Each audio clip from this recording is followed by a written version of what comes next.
Yesterday, I had a post that got a ton of great comments, and I think people really like this one.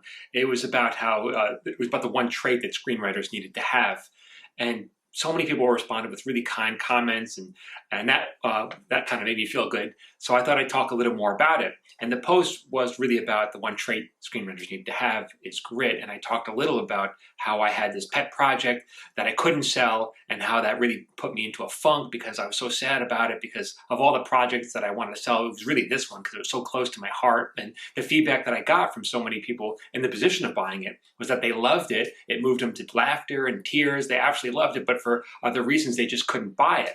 And so that depressed me because I think that the project really deserves a home, and I know people will love it. And it wasn't even about the money for me. It was just like, I just want this to have a home.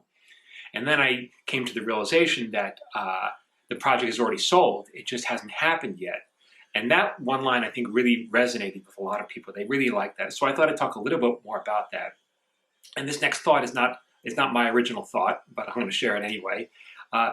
As a creative person, it's really hard to be in that struggle because it's always about, oh, what if it doesn't happen for me? Am I good enough? Am I not good enough? Like, I am good enough, but no one likes me. You want to be appreciated and loved. And it's really hard. I totally get that. It's hard to be in that space. But as a creative person, you have a choice. You can either be in fear or you can be in faith.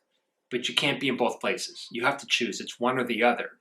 And if you're in fear, like that first example I gave you, if you are in fear, that occupies a lot of time and a lot of energy.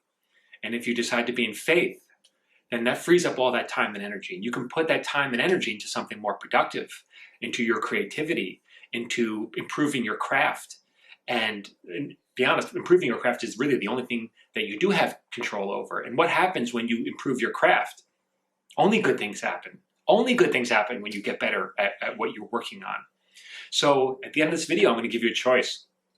That choice is, are you going to decide to be in fear or in faith?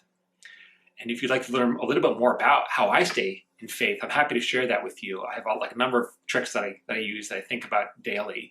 And just leave a comment if that's what you want. I'm happy to talk more about it.